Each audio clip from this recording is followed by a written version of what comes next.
გამომშვიდობისა საზოგადოებრივი მაუწყებელი და ევრაზიის თანამშრომლობის ფონდი წარმოგიდგენთ ერთობლივ პროექტს ევროპულ არჩევანს.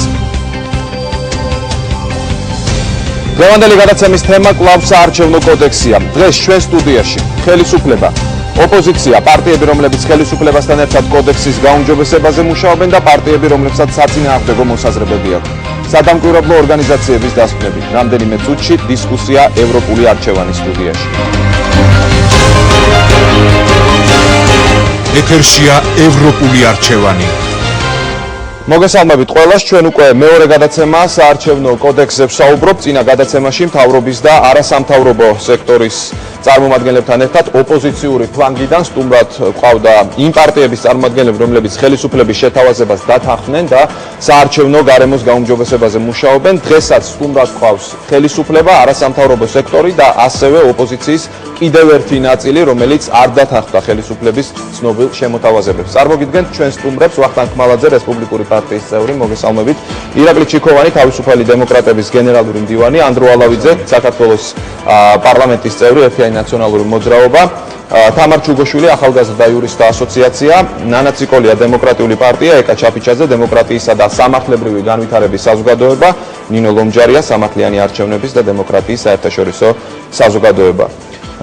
კიდევ ერთხელ მოგესალმებით ყველას და ბატონ ვახტანგ, თქვენ დაგისვამთ პირველ შეკითხვას, რა არის ყველაზე დიდი შენიშვნები, ძირითადი შენიშვნები, რაც თქვენ ახალ პროექტთან დაკავშირებით გაქვთ? რა არის ყველაზე მიუღებელი თქვენთვის ამ კოდექსის პროექტში?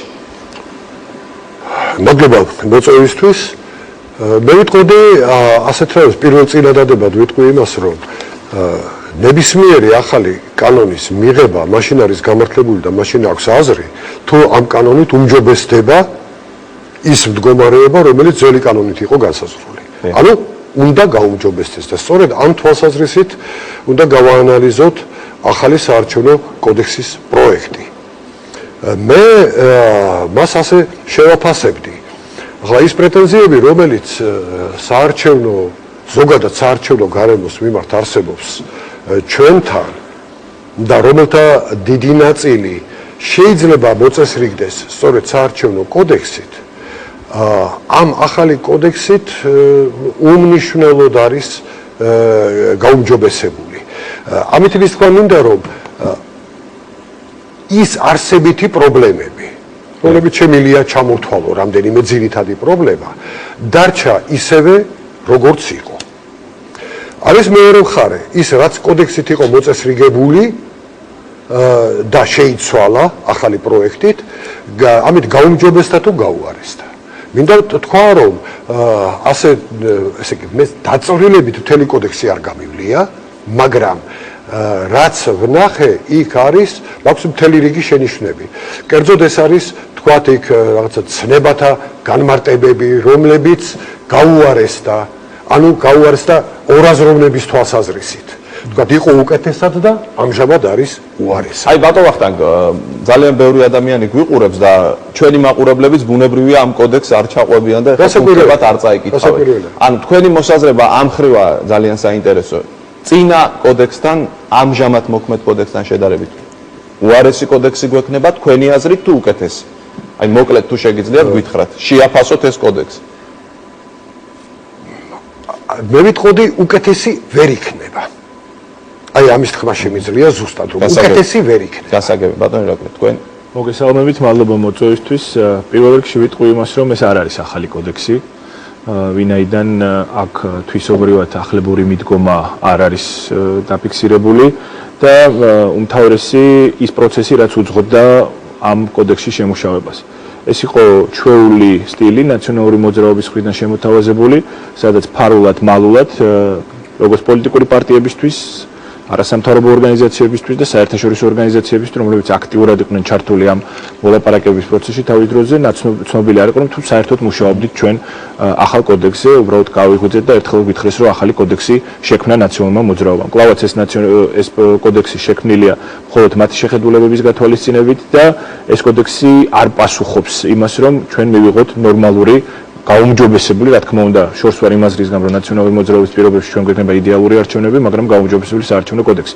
უმთავრესი პრობლემები რაც არის, ეს არის ის პრობლემა, რომ ეს კოდექსი არ უზრუნველყოფს ჩვენს ქვეყანაში ნორმალური სიების წარმოებას, ჩვენი აუმრჩევლების ერთხელ და სამუდამოდ დათვლას ერთი, მეორე, ეს კოდექსი აუარესებს წარმომადგენლობითობის თვალსაზრისით პარლამენტის შემადგენლობას და პირიქით პარლამენტის რიცხოვნობის ზრდა არაფერია გარდა იმისა, რომ 40 პარლამენტარი, რომელიც უფრო ძვირი დაუჯდება ჩვენ თანამოქალაქეს და უფრო ძვირი დაუჯდება მათი შენახვა და სხვა მეც არაფერს არ ვიღებთ, რეალურად წარმომადგენლობითობა ამით არ იზრდება მოქალაქეების. აქვე უნდა აღენიშნოს ის, რომ ეს ცვლილება, რომელიც ითვალისწინებს 150-დან 190-მდე პარლამენტართა ზრდას, არის არაკონსტიტუციური და ეწინააღმდეგება ჩვენს კონსტიტუციას. გასაგებია ბატონო ირაკლი, ამ საკითხს თუმცა მე შემიძლია კიდევ გავაგზავნო ამ საკითხთან დაკავშირებით, დავასრულებ ერთ თემას ვიტყვი და ამავდროულად კლავინდებურად რჩება ის მანკიერი ჯაჭვი ცენტრალურ CSKO-სა და საუბნო კომისიებს შორის, სადაც ნაციონალური მოძრაობა ითვისებს უმრავლესობას ყველა დონის საარჩევნო გასაგებია, თქვენ ახსენეთ დეპუტატების რაოდენობის გაზრდა, ამაზე მე მინდა ცალკე ვისაუბროთ, მანამდე ქალბატონ თამარ, თქვენ მინდა გკითხოთ, გამოქვეყნდა, ასე ვთქვათ, მოსაზრება სამი არასამთავრობო ორგანიზაციის, მათ შორის ერთ-ერთი იყო თქვენი არასამთავრობო ორგანიზაცია და პროექტთან დაკავშირებით არის ასეთი მოსაზრება, არ შეიცავს არსებით ცვლილებებს საარჩევნო გარემოს გაუმჯობესების თვალსაზრისით. რატომ მიხვედით ასეთ დასკვნამდე, რის საფუძველზე? დიდი მადლობა, ძალიან საინტერესო და მნიშვნელოვანი კითხვა არის. პრინციპში ეს არის ის ძირითადი და მთავარი დასკვნა, რომელიც ჩვენ საკმაოდ დეტალური ანალიზის და დიდი ხნის მუშაობის შემდეგ საარჩევნო კანონმდებლობაზე, ასე ვთქვათ, ჩვენ წლები რეკომენდაციებს შევიმუშავებთ იმისთვის, რომ გაუმჯობესდეს საარჩევნო გარემო. მივედით იმ დასკვნამდე, რომ პრინციპში ის სიახლეები, რაც არის ასახული ამ ახალ პროექტში, არ არის საკმარისი იმისთვის, რომ ქმედითად გაუმჯობესდეს საარჩევნო გარემო. პირველ რიგში, როდესაც ამას ვსაუბრობთ, ალბათ უნდა გავიხსენოთ და ხაზი გაუსვათ იმას, თუ საერთოდ რა ცვლილებებზე არის საუბარი. ეს არის უმთავრესად ის ცვლილებები, რომლებიც აისახა პარტიებს შორის შეთანხმებაში, პოლიტიკურ პარტიებს შორის შეთანხმებაში და შემიძლია ვთქვა, რომ ალბათ მთავარი, ყველაზე თვალშისაცემი, რაც ამ ცვლილებებში გვხდება, ეს არის პარტიების დაფინანსების გაუმჯობესება სხვადასხვა კუთხით, ასე ვთქვათ, ერთის მხრივ მილიონ ლარამდე დაფინანსება, თუ მილიონი ლარის, ესეც საკითხავი და გასარკვევია ბოლომდე დაფინანსება იმ პარტიებისთვის, რომლებიც გადალახავენ ბარიერს, შემდეგ დაფინანსება გამოყოფილი წარმომადგენლებისთვის, ანუ თითო წარმომადგენელზე საუბნო და საოლქო კომისიებში და ასევე დაფინანსების ზღვარის გაზრდა. ეს არის ერთ-ერთი მნიშვნელოვანი საკითხი, ზოგადად ფინანსებთან დაკავშირებული საკითხი, რაც თვალშისაცემია და ასევე დეპუტატების რაოდენობის ზრდა. გარდა იმ საკითხებისა, რომლებიც შეთანხმებაში იქნა ასახული, არის ალბათ განსაკუთრებულად იმსახურებს აღნიშვნას ალბათ გამჭვირვალობის საკითხები, რომლებიც არის მნიშვნელოვნად გაუარესებული საარჩევნო კოდექსის პროექტში, ვიდრე დღეს არის ვიდეო თვალი და არა მხოლოდ ვიდეო თვალი. მარკირებას, თუმცა მარკირებას იმდენად ოპოზიციური პარტიები მაინც და მაინც დიახ, მარკირებას მეც ვფიქრობ ნამდვილად, რომ ეს არა იყო ეფექტური მექანიზმი და ნამდვილად ეფექტურად ვერ გამოიყენებოდა პრაქტიკაში, თუმცა მეორეს მხრივ პარლამენტი იღებს, ასე ვთქვათ, აუქმებს ამას ისე, რომ რაღაცა ალტერნატიული მონიტორინგის მექანიზმს არ გვთავაზობს. ანუ ალბათ მე ვფიქრობ, რომ სწორი იქნებოდა, რომ თუ კი მარკირება არ გაამართლა და არ იყო ეფექტური, მისი უფრო ეფექტური საშუალებით ჩანაცვლება. გასაგებია, ვიდეო თვალს რაც შეეხება, ამაზეც მინდა ცალკე ვისაუბროთ, ის როგორ ქმედითად მუშაობდა, ვთქვათ, წინა არჩევნების დროს და ახლა, ვთქვათ, რატო გაუქმდა. მანამდე, მოდით ბატონ ანდროს მივცეთ საშუალება უპასუხოს აქ გამოთქმულ მოსაზრებებს. მე დაგისვამთ უბრალოდ შეკითხვას, არსებითად რა შეიცვალა ამ კოდექსში, რომ ჩვენი მაყურებლისთვის გასაგები გახდეს ხელისუფლების პოზიცია. მოგესალმებით ვახო და მივესალმებით თქვენს ტელემაყურებელს და მართლაც ძალიან ბევრი რაღაცა შენიშვნა გამოითქვა ამ საარჩევნო კოდექსთან დაკავშირებით და ერთს ვიტყვი, რომ მთავარი მიზანი რა არის ხელისუფლების, რატო გადავწყვიტეთ ზოგადად ვიმუშაოთ და შევცვალოთ და არჩევნებამდე ბევრად ადრე რაღაცა თამაშის წესები შემოვიღოთ, იმიტომ რომ იყოს პროგნოზირებადი გარემო საარჩევნო პოლიტიკური, ვთქვათ, გუნდებისათვის და მათ იცოდნენ თუ რა ელით, რა საარჩევნო კანონმდებლობით შეძლებენ ისინი არჩევნებში მონაწილეობის მიღებას.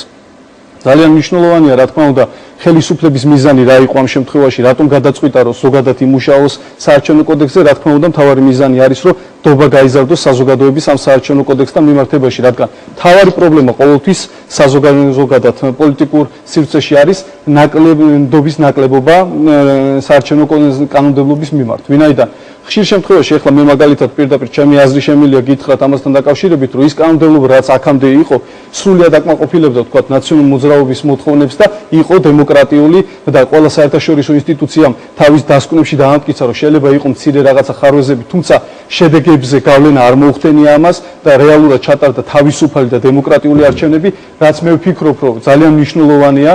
და გარდა ამისა, ჩვენ ვინაიდან საზოგადოებაში არსებულ შეკითხვები თუ რატომ მოხდა, რა ხარვეზები არსებობდა აქამდე, გადავწყვიტეთ, რომ ვიმუშაოთ ამ პოლიტიკურ გუნდებთან ერთად, რომ მეტი ნდობა შევძინოთ საერთაშორისო რეალობებას, ახალი თამაშის წესები. ბოდიში, თქოთ, რომ არ შემაწყვეტინოთ, იმიტომ რომ არც მე გაწყვეტინებ და კითხვებზე თავისთავად გიპასუხებ. არა, ვიდებათო, ჩვენ დებატებზე ვდრომ მზადობთ ერთმანეთს მოусმინოთ.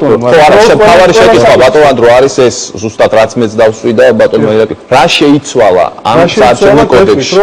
ძალიან ბევრი რიგი საკითხები შეიცვალა, რომელიც სწორედ ოპოზიციური პარტიების ნაკანახები იყო და შეიძლება ბევრი ვთქვათ ცალკეული ოპოზიციური პარტიები არ ეთანხმებიან ამას, თუმცა დიდი ნაწილი ასევე ეთანხმება ოპოზიციური პარტიების, მაგალითად რაც შეეხება რიცხოვნობას და ჩემთვის ძალიან გასაკვირია, იმიტომ რომ არ იყო ნაციონალური მოძრაობის წინადადება, რომ მოდი გავზარდოთ რიცხოვნობა პარლამენტში. იმიტომ იცით, რომ აი გეტყვით, ჩვენი პირველადი წინადადება იყო, რომ მოდით ვინაიდან 83 მაჟორიტარი დეპუტატი უნდა ყავდეს იმის გამო, რომ პროპორციულობა მეტად იყოს დაცული ოლქებს შორის, ერთმანეთიან ოლქებს შორის, 67 გამოდის პროპორციული სიით, ვინც უნდა იყაროს კენჭი საპარლამენტო არჩევნებზე. თუმცა ოპოზიციური პარტიების წინადადება იყო, რომ ეს დისკრიმინაციულია და მოდით დავარღვიოთ პროპორციას სწორედ პროპორციული სიის სასარგებლოდ. და ჩვენც წამოვედით ამ დათანხმებთან. მაგრამ მაგ კიდევ ერთი მნიშვნელოვანი საკითხი გასაგებია, თქვენ შეიძლება შეთანხმდით რამდენიმე პარტია, ორი ან კიდევ მეტი, მაგრამ აქ შემოდის რეფერენდუმის საკითხი ბატონ ანდრო. ეს გადაწყვეტილება, რომ დეპუტატთა რაოდენობა შემცირებული იყო ხალხის გადაწყვეტილება, ეს კითხეს თავის დროზე ხალხს და 150-მდე შემცირდა დეპუტატთა რაოდენობა. გაქარი გასათვალისწინებელი აუცილებლად ერთი რამ შეიძლება ბატონი ანდრო კარგად არ არის ინფორმირებული პროცესის მიმდინარეობის შესახებ, მაგრამ აქ არიან არასამთავრობო ორგანიზაციის წარმომადგენლები, რომლებიც ყოველდღიურად და ყველა შეხვედრაზე იქ იმყოფებიან. არც ერთ შეხვედრაზე, კიდე ოფიციალური, კიდე არაოფიციალური, რომელიც სიმართლე გითხრათ არც ყოფილა რეალობაში, ოპოზიციურ პოლიტიკურ პარტიებს არ დაუყენებიათ პარლამენტის რიცხოვნობის ზრდის საკითხი. სისტემასთან მიმართებაში პოლიტიკური პარტიები აყენებდნენ შემდეგ პირობებს. პირველი, მან უნდა უზრუნველყოს ჩვენი თანამოქალაქეების მიერ საერთო არჩევნებში გამოხატული ნების შესაბამისი გამოხატულება საპარლამენტო მანდატებში. ერთი, მეორე, მაჟორიტარული ოლქები კვლავ და კვლავ საერთაშორისო ორგანიზაციებს, რომელზეც ხშირად უყვარს ნაციონალური მოძრაობას აპელირება, მაჟორიტარული ოლქები რიცხოვნობის თვალსაზრისით ერთმანეთიდან უნდა განსხვავდებოდნენ მაქსიმუმ 15%. საქართველოში ეს განსხვავება არის 2000%, მაგრამ შემოთავაზებულ შემთხვევაში ეს დადის 1000-მდე და ამას ნამდვილად ვერ მივიღებთ. ბატონო ანდრო, იმის შემოთავაზება თითქოს ჩვენ ამით მივიღეთ გაუმჯობესებული სისტემა. ასე რომ არც ერთ შემოთავაზებაში, რომელსაც თავისუფალ დემოკრატებს დასმული აქვს თავისი ხელმოწერა, არ ყოფილა პარლამენტის რიცხოვნობის ზრდა. თქვენი ინფორმაციით, რომელიმე სხვა პარტიას ჰქონდა ეს იდეა ოპოზიციურ პარტიებს, რომელიც ეგრეთ წოდებულ რუიანში იყო თავის დროზე, ესეთი შემოთავაზება არ ქონია. და მეორე, რაც აუცილებლად უნდა აღინიშნოს. ჩვენ არ მიგვაჩნია სწორად პოლიტიკური პარტიების გადასაწყვეტად დავტოვოთ ის, რაც გამოხთქვა და დააფიქსირა ქართულმა ხალხმა. არ მაინტერესებს ეს იყო რეფერენდუმი, ეს იყო პლებისციტი თუ პრინციპში ხალხის აზრი გამოხატული იყო. თან საკმაოდ დიდი სხვაობა. კარგი, მივცეთ ბატონ ანდროს ამაზე პასუხისგაცემის საშუალება, ანუ ირღვევა თუ არა კანონი, როდესაც თქვათ პარტიები თანხმდებიან იმაზე, რაც თავის დროზე ხალხმა გადაწყვიტა. პირველ რიგში კიდევ ერთხელ რიცხოვნობას დაუბრუნდები და პირდაპირ მიტყვი, რომ ნამდვილად იყო ოპოზიციური პარტიების მხრიდან საუბარი იმაზე, რომ პროპორციული სია უნდა აღემატებოდეს მაჟორიტარების რაოდენობას და მაჟორიტარების აღემატებოდეს ორჯერ. ესე იყო ნამდვილად, მაგრამ 150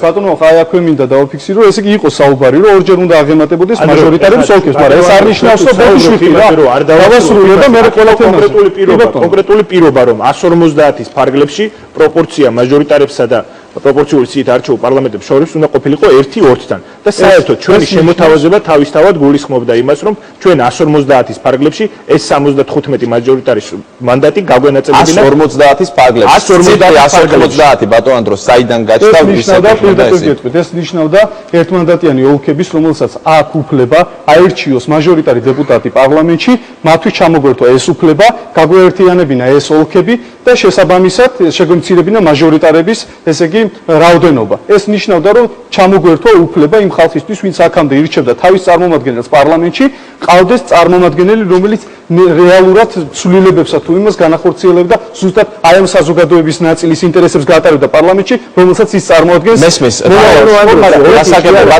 მე გინდა დავასრულო 52% მიიღო ნაციონალურმა მოძრაობამ წინა არჩევნებში. რეალურად პარლამენტში მიიღო 80% ადგილების. ეს იმას ნიშნავს, რომ 28% საქართველოს მოქალაქეებისა ნაციონალურმა მოძრაობამ და არსებულმა სისტემამ მოხპარა საკუთარი არჩევანი. და მეორე, მაჟორიტარული ოლქის არსი არის ის, რომ ისინი არჩეული იყვნენ უმრავლესობით და არა 30%-იანი ბარიერი. და ვერ მივიღებ იმ არგუმენტს, რომ ვიღაცას რაღაცას ართმევდა. დღეს ჩვენ პრაქტიკულად ნიველირებული გვაქვს, უგულებულები გვაქვს, დავიწყებული გვაქვს 70%-ის მაჟორიტარული ოლქში, 70% ჩვენი ბატონო, მოდი ბატონ ვახტანგ დაასრულოს და შემდეგ ბატონ ვახტანგს უნდა მისთვის. უბრალოდ ჩემი თქმა ექნება, რა თქმა უნდა, დავასრულებ და ყველანაირ კითხვაზე ჩვენ ახლა იმისთვის ვართ მოსული, რომ ყველა კითხვაზე უპასუხოთ და არც ერთი კითხვა უპასუხოთ არ დავტოვოთ და კარგი იქნება, რომ უბრალოდ არ შევასრულოთ ხოლმე ერთმანეთს. თქვით და შემდეგ ბატონ. რაც თქვით, ახლა მაჟორიტარულ ოლქებთან დაკავშირებით ეს მნიშვნელოვანია და არ უნდა მოხდეს სწორედ მათთვის იმის უფლების ჩამორთმევა, რომ აერჩიონ თავისი წარმომადგენელი. ეს ნიშნავდა ის პოზიცია, რომ გაგვეაზრებინა, რაც ოპოზიციამ შემოღთავაზა, რომ პროპორციული სიით დეპუტატთა რიცხოვნობა უნდა აღემატებოდეს მაჟორიტარების ოლქებს და იცით, რომ რენეცის რეკომენდაცია იყო ასევე, რომ პროპორცია იყოს დაცული და პროპორციას დაუბრუნდები. ეს არის თითქმის 80% არის რეალურად თანხმედრაში და 15-20%-იან ზღვარს არცდება, თუმცა იქვე რეკომენდაციაში წერია, რომ თუ რა თქმა უნდა არსებობს ისეთი თავისებურებები ადმინისტრაციულ ტერიტორიული ერთეულის, რომელიც შეუძლებელია გაერთიანდეს სხვა ადმინისტრაციულ ტერიტორიულ ერთეულთან და ოლქთან, შესაძლებელია აქ პროპორცია არ იყოს დაცული იმ ფარგლებში, რა ფარგლებშიც არის რეკომენდირებული. ეს ერთი. რაც შეეხება რიცხოვნობას, კიდევ ერთხელ ვიტყვი, ჩვენი შემოთავაზებით სწორედ 150-ის ფარგლებში იყო, როცა ვიძახდით, პროპორციები დაცული იქნება 83 მაჟორიტარი, ხოლო პროპორციული სია იქნება 67. რა თქმა უნდა, ოპოზიციური პარტიების მხრიდან ამაზე იყო ძალიან უარყოფითი დამოკიდებულება და თქვენს რომ არა უნდა აღემატებოდეს ორჯერ, შეიძლება ახლა ორჯერ არ აღემატება, თუმცა უახლოვდება მსხვერპლს და 40 მანდატით გაიზარდა ეს რაოდენობა. რაც შეეხება ახლა ვიტყვი, რომ რეფერენდუმთან დაკავშირებით, რაც ასევე მნიშვნელოვანი თემაა და ეს არის სამართლებრივი განხილვის თემა, რომელიც იწვევს რა თქმა უნდა ორასოვნებას და ძალიან ბევრი განსხვავებული აზრი არსებობს ამ საკითხთან დაკავშირებით. ჩვენ პოლიტიკური უსაფრთხოებიდან გამომდინარე მიზანშეწონილად მიგვაჩნია, რომ პოლიტიკურ პარტიებთან კონსულტაციების გზით მივიღოთ გადაწყვეტილება, თუ რამდენი რა რიცხოვნობა უნდა იყოს პარლამენტში და პირდაპირ გეტყვით, რომ კი საზოგადოების ინტერესს ატარებს სწორედ ის პოლიტიკური პარტიები, რომლებიც მოლაპარაკების პროცესში იმყოფებიან თუ არ იმყოფებიან, ეს ადამიანები წარმოადგენენ იმ საზოგადოების ნაწილს, რომელმაც მიიღო გადაწყვეტილება, მაგრამ კანონში გარკვევით წერია, რომ რეფერენდუმის შედეგის გაუქმება სწორედ ამას ვიძახი, სამართლებრივი დავამიჯნებია საკითხთან დაკავშირებით და ეს რა თქმა უნდა ღრმა სამართლებრივი დეპუტატების რაოდენობის გაზრდა, ნუ ამ საკითხს როგორ ჩანს ახლა ერთ პასუხს აქ ვერ მივიღებთ, იმიტომ რომ ორი სხვადასხვა თავარი ინტერესი იყო თავის დროზეც, ბოდიში ბატონო ვახტანგ, ესე იგი 227-დან როცა შევამცირე და გავხადეთ 150. სწორედ ნაციონალური მოძრაობის იდეით იყო ეს და ინიციატივით როცა შემცირდა. მაგრამ სწორედ იმის გამო, რომ ძალიან ბევრი პოლიტიკური პარტია თulis, რომ ამ პროცესის მიღმა იმყოფება და ვერ ახერხებს თავისი ამორჩევლებით ის რაოდენობა მიიღოს პარლამენტში, რომელიც წარმოადგენს მას ღირსეულად, მივიღეთ გადაწყვეტილება სწორედ ქვეყნის უსაფრთხოების გასაგებია ბატონ ანდრო სამართლებრივ მხარეს რო დაუბრუნდეთ ამ საკითხის, ირღვევა თუ არა აქ კანონი, რაც შეეხება რიცხოვნობის გაზრდას. ზოგადად თემ სოფლიოში ვთქვათ იმ სამყაროში, რომელსაც ქვია დემოკრატიული სამყარო და რომელსაც აქვს ვთქვათ პრეტენზია დემოკრატიულობაზე. მოქალაქეთა ნების უმაღლეს გამოვლინებად მიჩნეული არის საერთო სახალხო გამოკითხვა. ზოგან რეფერენდუმი ქვია, ზოგან პლებისციტი ქვია, ზოგან ორივე ტერმინი გამოიყენება. და რეფერენდუმით მიღებული გადაწყვეტილება მიჩნეულია უმაღლესი იურიდიული ძალის მქონე გადაწყვეტილებად. შესაბამისად, ასეთი გადაწყვეტილების შეცვლა შეიძლება მხოლოდ ანალოგიური წესით მიღებული გადაწყვეტილებით. აქ სადავო შეიძლება იყოს მხოლოდ ის, რომ თავის დროზე 2003 წელს, როდესაც რეფერენდუმი დაინიშნა, იყო თუ არა კონსტიტუციური ამ რეფერენდუმის გამართვა. და პირადად მე მიმაჩნია, რომ იქ რეფერენდუმი ამ საკითხზე არ უნდა დანიშნულიყო, ვინაიდან კონსტიტუციით ცალსახად არის განსაზღვრული კონსტიტუციაში ცვლილების შეტანის წესი. და იქ რეფერენდუმი არ მოიხსენიება. მაგრამ მიუხედავად ამისა, არავის გაუპროტესტებია ეს ამ რეფერენდუმის დანიშნა, ოფიციალურად არ გაუპროტესტებია, თუმცა ცალკეული მოსაზრებები იყო ამის თაობაზე გამოთქმული. შესაბამისად არ არსებობს არანაირი გადაწყვეტილება იმის თაობაზე, რომ ეს რეფერენდუმი იყო არაკონსტიტუციური. სხვა საქმეა ისიც, რომ იქ არაკონსტიტუციურად იყო მიჩნეული მოგეხსენებათ უზენაეს სასამართლოს მიერ პროპორციული არჩევნების შედეგები და იმავდროულად არაფერი ასევე არაკონსტიტუციურად არ იყო მიჩნეული მაჟორიტარული არჩევნების შედეგები და რეფერენდუმის შედეგები, თუმცა საფუძველი ამისა გახლდათ ამორჩეველთისთვის მონაწილეობის მიცემის ის რომ ამორჩეველმა ვერ მიიღო მონაწილეობა არჩევნებში, იქ სიებში არსებული ქაოსის გამო, უამრავი სხვა დარღვევა, რის გამოც ერთდროულად, ერთსა და იმავე დღეს სამი ბიულეტენით განხორციელებული ნების გამოხატვიდან ერთი ბიულეტენით გამოხატული ნება იქნა მიჩნეული არაკონსტიტუციურად და ორით კონსტიტუციურად. მაგრამ ასეთი არის სამართლებრივი მხარე. ეს არავის გაუპროტესტებია, არავის გაუუქმებია, არავის უცვლია არაკონსტიტუციურად. ამასაც რომ თავი დავანებო, წმინდა სამართლებრივ მხარეს, არის ეს ზოგადი პრინციპი. რეფერენდუმით გამოხატულია ხალხის ნება. ეს არის უმაღლესი. ამიტომ მისი შეცვლის უფლება მიუხედავად იმისა, რომ კონსტიტუციაში წერია, რომ პარლამენტს უფლება აქვს ცვლილება შეიტანოს კონსტიტუციაში, ამის მორალური უფლება არ აქვს პარლამენტს, თუ არ იქნა გაგებული ხალხის აზრი ამის თაობაზე. მაბადეთ, ერთი რამე და თქვა, აი, საარჩევნო ოლქების თაობაზე. იცით რა არის? ეს არის ევროსაბჭოს რეკომენდაციაც და ვენეციის კომისიის რეკომენდაციაც, რომ მაჟორიტარული ოლქები უნდა იყოს მეტნაკლებად თანაბარი, 10-15% არის სხვაობა არის დაშვებული. შესაძლებელია ცალკეული გამონაკლისი, მე ამაში ვეთანხმები ბატონ ანდროს, მაგრამ როცა გამონაკლისი იქცევა წესად, ეს უკვე გამონაკლისი აღარ არის. და ამას რატომ ვამბობ? აი 10-15%-იანი სხვაობა რომ დავიცვათ და ავიღოთ თქვათ ის მცირე რიცხოვანი ოლქები, სადაც ამორჩეველთა რაოდენობა არის, თქვათ 3000, 3500, 4000, 5000. თუნდაც ის რამდენიმე გამოვაკლოთ და 10-15%-იანი სხვაობის დაცვის პირობით, ჩვენ იცით რამდენი მაჟორიტარი უნდა გვყავდეს? 400-ზე მეტი. ეს მარტივი დასაანგარიშებელია. ცხადია, რომ თუ ჩვენ ვტოვებთ მაჟორიტართა რაოდენობას, თუნდაც 83-ს, აი გაზრდის შემთხვევაში, ვერანაირად ეს ვერ უზრუნველყოფს იმ 10-15%-იან სხვაობას. და მე ბატონ ირაკლის ვეთანხმები, თუ განსხვავება აქამდე იყო დაუშვათ 3000, 2000, 2500% ოლქებს შორის, ეხლა ეს განსხვავდება შემცირდება თქვათ 1500%-მდე, 1000%-მდე, რომელიც 10-15%-ისგან ძალიან შორს არის. და ერთსაც დავამატებ და ამით დავამთავრებ. ცეტრა, როდესაც რაღაცა დროს, რაღაც მომენტში ვინმეს არასწორად, უსამართლოდ მიეცემა რაღაც უფლება, შემდგომ ამ უფლების, ასე ვთქვათ, ჩამორთმევა და გათანასწორება უფლებებისა, არავითარ შემთხვევაში უსამართლო არ იქნება. როდესაც თავის დროზე, ჯერ კიდევ 95 წელში, 95 წლიდან მოყოლებული დღემდე, ყველა რაიონს და თბილისის რაიონებს პლუს მიეცათ უფლება აირჩიონ თითო დეპუტატი, თითო პარლამენტის წევრი, თავისთავად ამ უფლების მიცემა იყო უსამართლო. იმიტომ რომ მაშინ დადგინდა, რომ თქვათ ყაზბეგს 3500 ამომრჩევლით და თქვათ გლდანს 100000 ამომრჩევლით, ქუთაისს 150000 ამომრჩევლით უნდა ყავდეს თითო წარმომადგენელი, რითაც დარღვეულია ამომრჩეველთა თანასწორობის პრინციპი. ამიტომ დღეს შეცვლა ამისა, აი ამ წესისა, სწორი წესით, რომ იქნება ეს დუშელი, ყაზბეგელი, ქუთაისელი თუ გლდანელი, ამ ამომრჩევლებს კონდეთ თანასწორი უფლებები. ამიტომ იყო ჩვენი შეთავაზება ეს, რომ ჩვენ ვამბობდით 50 100-ზე, ანუ ორჯერ მეტი პროპორციული, ვიდრე მაჟორიტარული. ჩვენ დაყოფის სქემაც ქონდა მომზადებული.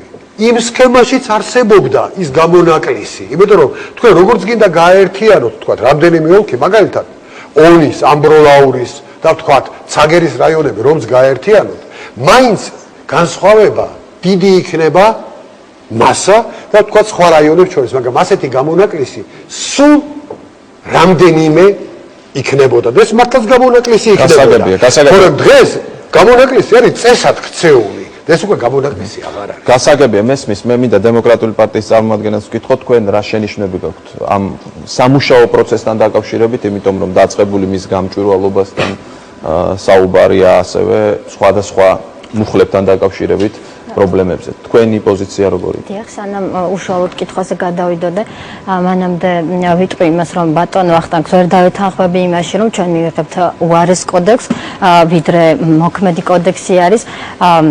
ეს პროცესი საარჩევნო გარემოს გაუმჯობესება არ დაწყებულა ეხლა, ეს დაიწყო თვითმმართველობის არჩევნებამდე და მაშინაც იყვნენ ადამიანები, რომლებიც იმ პროცესისადმი იყვნენ სკეპტიკურად განწყობილები, თუმცა მაშინაც ჩვენ ვიღებდით იმ ჯგუფში მონაწილეობას, როდესაც ხდებოდა კოდექსზე მუშაობა NDI-ის ფორმატში, საკმაოდ პრინციპულ საკითხებზე მოხდა შეთანხმება, შემდგომ უკვე გაგრძელდა ეს პროცესი და ჩვენი პარტია, დემოკრატიული პარტია არის იმ შეთანხმების ხელმომწერი, რომელიც შეთანხმებაც მიიღწა ხელისუფლებასთან, თუმცა ჩვენ როგორც ამ შეთანხმებაზე ხელმომწერი პარტია არ ვფიქრობთ იმას, რომ ჩვენ მივაღწევთ ხელისუფლებასთან შეთანხმებას და მორჩა ჩვენ ამით კმაყოფილები ვართ. არა, ეს ნამდვილად ასე არ არის. რა თქმა უნდა, ძალიან მნიშვნელოვან საკითხებზე მოხდა შეთანხმება, მაგრამ მხოლოდ ეს ვერ უზრუნველყოფს საარჩევნო გარემოს გაუმჯობესებას. ჩვენ ეხლაც ვახორციელებთ კონსულტაციებს ხელისუფლებასთან, სხვა პოლიტიკურ პარტიებთან და ჩვენ ასევე მივიღებთ აქტიურ მონაწილეობას, როდესაც გადავა უშუალოდ პროექტის მუხლობრივი განხილვა, როდესაც დაიწყება საკომიტეტო მოსმენები.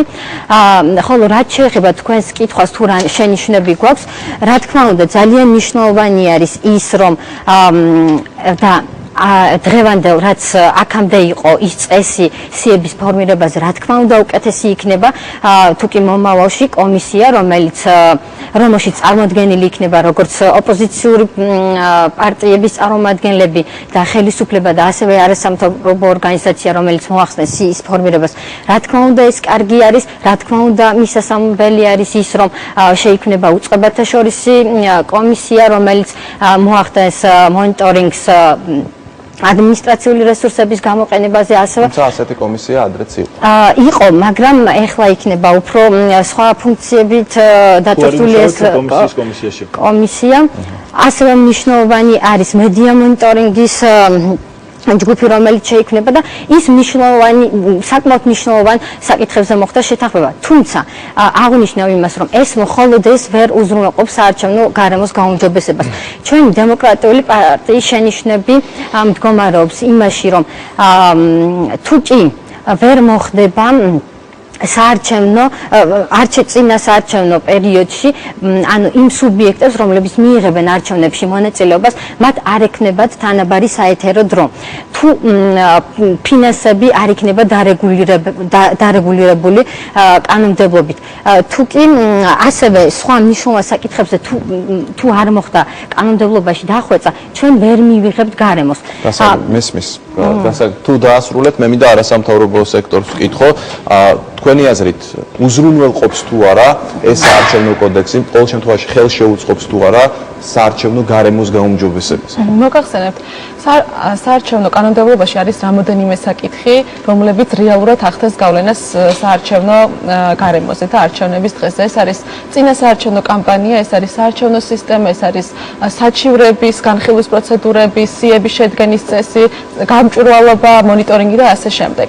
საარჩევნო სისტემასთან დაკავშირებით აქ უკვე ისაუბრეს სტუმრებმა და ჩვენც სამართლიანი არჩევნები ძიზიერებს იმ პოზიციას, რომ კანონმდებლობით შემოთავაზებული ზრდა პარლამენტარების და წარმოადგენს ხდება კონსტიტუციის მოთხოვნათა დარღვევით, მაგრამ უფრო მნიშვნელოვანია, კიდევ უფრო მნიშვნელოვანი აღინიშნოს, რომ მიუხედავად იმისა, რომ იზრდება პარლამენტარების რაოდენობა, ეს მაინც ვერ გადაჭრის რეალურად არსებულ პრობლემას, რასაც ქვია ამომრჩეველთა ხმების თანაბრობის პრინციპი სხვადასხვა საარჩევნო ოლქში და მეორე, პროპორციულობა მიღებული ხმებისა პარლამენტში მიღებული მანდატებისა. ანუ პროპორციულობა ამ შემთხვევაშიც კი ან არსებული წარმოდგენილი სისტემის შემთხვევაშიც კი დარღვეულია.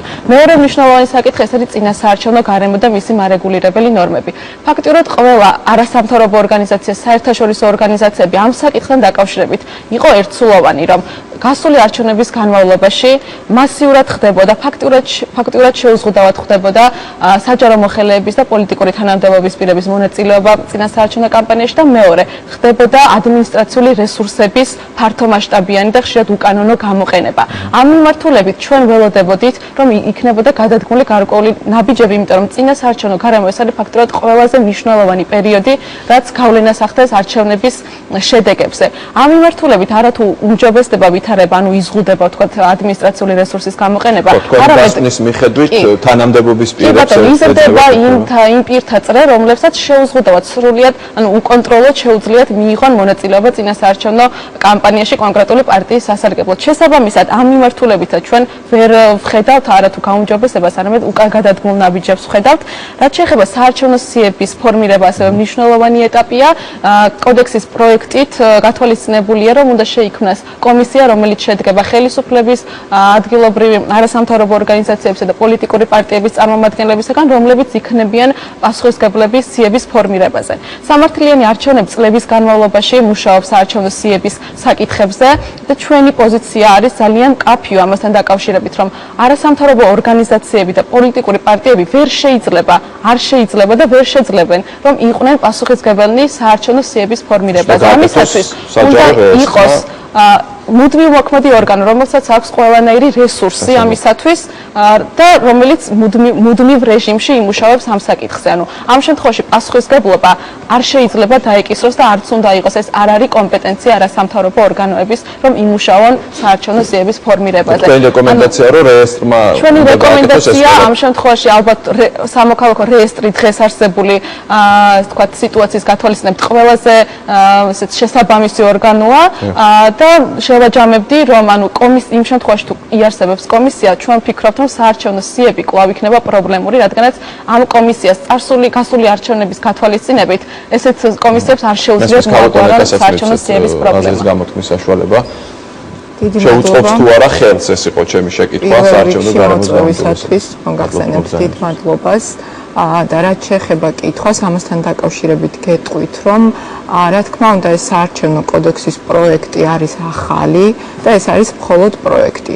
ანუ მე მოგახსენებთ ჩემი ორგანიზაციის მიდგომას ამ საკითხთან დაკავშირებით, რომ რა თქმა უნდა ეს პროექტი სრულყოფილი ვერ იქნება, მასში არის პოზიტიური მხარეებიც და არის უარყოფითი მხარეებიც. ჩვენ მუშაობთ ახლა დეტალურად ამ კოდექსის დამუშავებაზე და შემდეგ, როდესაც შევიმუშავებთ რეკომენდაციებს, ვაპირებთ, რომ აქტიურად განვახორციელოთ ამის განხილვა, რა თქმა უნდა, არასამთავრობოებთან ერთადაც და ხელისუფლების წარმომადგენლებთან ერთადაც. პირველ რიგში საარჩევნო გარემოს გაუმჯობესებას რაც შეეხება, მე მიმაჩნია, რომ იმ პროცესში, რაც შეეხებოდა პოლიტიკურ შეთანხმებას, ამ შეთანხმების პროცესში ჩვენც ვიღებდით მონაწილეობას, ჩვენ არასამთავრობო ორგანიზაცია და მინდა გითხრათ, რომ ამ შეთანხმებიდან გამომდინარე ჯერჯერობით ხელისუფლებას არც ერთი პირობა არ დაურღვევია, რაც რა თქმა უნდა დობის ხარისხს გარკვეულ წილად ზრდის, როგორც საარჩევნო პროცესისადმი, ასევე ხელისუფლების მიმართაც. ჩვენი პოზიცია ასეთია და რაც შეეხება საარჩევნო გარემოს იმისათვის, რომ იყოს სტაბილური საარჩევნო გარემო, ძალიან მნიშვნელოვანია, რომ იყოს მისი მარეგულირებელი კანონმდებლობა მდგრადი. ჩვენ იმედი გვაქვს, რომ ამ ახალი საარჩევნო კანონმდებლობის მიღების პროცესში არასამთავრობო ორგანიზაციებთან კონსულტაციის გზით და ასევე პოლიტიკურ პარტიებთან კონსულტაციების გზით, რაც გაგრძელდება შემდეგ უკვე როგორც საკომიტეტო მოსმენებზე, ასევე საპარლამენტო განხილვების დროს, ჩვენ შევჯერდებით ამ ახალი კოდექსის ოპტიმალურ ვარიანტზე, რომელიც მისაღები იქნება, რა თქმა უნდა, როგორც არასამთავრობო სექტორისთვის, ისე ხელისუფლებისა და სხვა პოლიტიკური პარტიებისათვის. და ეს რა თქმა უნდა შექმნის საფუძველს იმისა, რომ ეს კანონმდებლობა იყოს უფრო მყარი, რაც პირდაპირ საფუძველია სამართლიანი საარჩევნო გარემოს ჩამოყალიბებას. გასაგებია, ქალბატონო თამარ, ჩვენ აქ შევეხეთ ერთ საკითხს, ეს იყო ადმინისტრაციული რესურსი, რომელზეც ყველა არჩევნების წინ და არჩევნების დამთავრების შემდეგ არის ყველაზე მეტი ლაპარაკი. ამ კოდექსის მიხედვით, რაიმე ახალი მექანიზმები იქნება თუ არა იმისთვის, რომ არ მოხდეს ადმინისტრაციული რესურსის ბოროტად გამოყენება. ეს არის მართლა ძალიან მნიშვნელოვანი საკითხი, რომელზეც უკვე წლები არა მხოლოდ ადგილობრივი არასამთავრობო ორგანიზაციების, არამედ EUTHOS და სხვადასხვა კომპეტენტური საერთაშორისო ორგანიზაციების რეკომენდაციები არსებობს. მთავარი პრობლემა, რაც ადმინისტრაციული რესურსის კუთხით დღეს დგას საქართველოში, არის ის, რომ არ არის ზღვარი პარტიას, როგორც მმართველ პარტიას და პარტიას, როგორც ადმინისტრაციული ფუნქციის განმახორციელებელ ერთეულს შორის, ასე ვთქვათ. პარტია, რომელიც უმრავლესობით არის წარმოდგენილი ხელისუფლებაში, დღეს რეალურად მას აქვს შესაძლებლობა, რომ ყველანაირი ადმინისტრაციული რესურსი, იქნება ეს ბიუჯეტი, იქნება ეს სუფთად მაგალითად ნებისმიერი რამ, მაგალითად შენობა, მანქანა, ბენზინი და ასე შემდეგ, თუ ეს იქნება ასე ვთქვათ თანამშრომლები, საჯარო მოხელეები, ეს ყველაფერი გამოიყენოს მისი როგორც პარტიის საქმიანობის. კოდექსი რას უპირისპირებს? რაც შეეხება კოდექსს. ჩვენ კოდექსში ეს არის ძალიან მინიმალურად დარეგულირებული და ერთადერთი რასაც ამბობს საარჩევნო კანონმდებლობა არის ის, რომ ადმინისტრაციული რესურსის გამოყენება დაშვებულია იმ შემთხვევაში, თუ კი სხვადასხვა სუბიექტებს, ანუ ყველა სუბიექტს აქვს თანაბარი დასაშვებობა და ხელმისაწვდომობა. ერთი შეხედვით ეს სამართლიანად გამოიყურება, თუმცა მეორეს მხრივ პრაქტიკაში ამის დანერგვა არის შეუძლებელი, იმიტომ რომ როდესაც თქვათ ერთ სუბიექტს მიუწვდება ხელი ყველაფერზე და მეორეს მხრივ სხვა სუბიექტებს არ აქვს შესაძლებლობა რომ არათუ გამოიყენონ, არამედ ამონიტორინგონ, სუფთად იცოდნენ, ინფორმაცია ჰქონდეთ მაგალითად იმის შესახებ, რას იყენებს მმართველი პარტია, ხომ და რეალურად რა თქმა უნდა ძალიან რთულია იცოდე კაბინეტში მდგომი მაგალითად საჯარო მოხელე ფურცელს ხარჯავს პარტიული საქმიანობისთვის თუ ხარჯავს მისი ადმინისტრაციული ფუნქციის განხორციელებისთვის. ამიტომ იმდენად არაეფექტური არის ასე ვთქვათ ეს ჩანაწერი, რომ რეალურ თანასწორობას ეს ვერანაირად ვერ უზრუნველყოფს. გარდა ამისა, რაც ძალიან ბევრი შემთხვევები გვინახავს ჩვენ როდესაც მაგალითად მმართველი პარტიის კანდიდატები ასე ვთქვათ წარადგენენ სხვადასხვა პროექტებს რომლებიც არის დაფინანსებული ბიუჯეტიდან მაგალითად იქნება ეს გზის გახსნა თუ სხვადასხვა და რა თქმა უნდა ეს ასოცირდება საზოგადოებისთვის მათ პარტიულ საქმიანობასთან და არა მათ თუმეტეს როდესაც წინასაარჩევნო კამპანია არის და არა მათი ადმინისტრაციული ფუნქციის განხორციელებასთან სწორედ ეს არის ის პრობლემები და ის საკითხები რაზეც EUTHOS მაგალითად წლების განმავლობაში რაც შეეხება ჩვენს პროექტს, ანუ პარლამენტის მიერ წარმოდგენილ პროექტს, აღსანიშნავია, რომ აქ უფრო ხვდებით, როგორც ნინომაც აღნიშნა, უკან გადადგმულ ნაბიჯებს, ვიდრე წინ გადადგმულ ნაბიჯებს.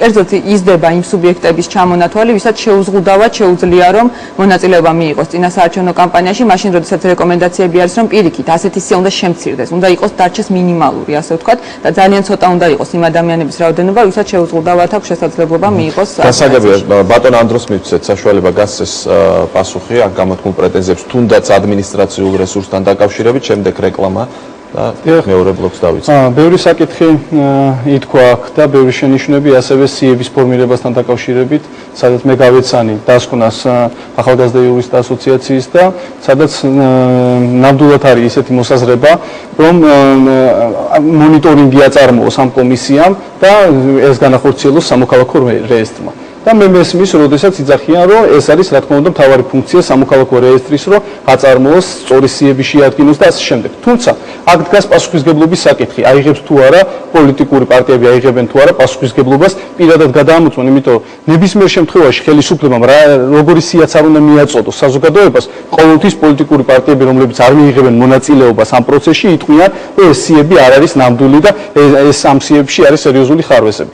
აქედან გამომდინარე საერთო სიის მიწოდება მე თუ არ მეშლება ახალი პროექტის მიხედვით არც არის სავალდებულო საერთო რაოდენობის განსაზღვრა ამ არა, აქ სხვა რამეზეა საუბარი, საერთო რაოდენობის გაცხადება არ არის აუცილებელი თუ რამდენი ამორჩეველი იქნება ზოგადად ამაზეა ლაპარაკი. და არა იმაზე, რომ თქვა სიტყვაზე სია მიეწოდება თუ არა.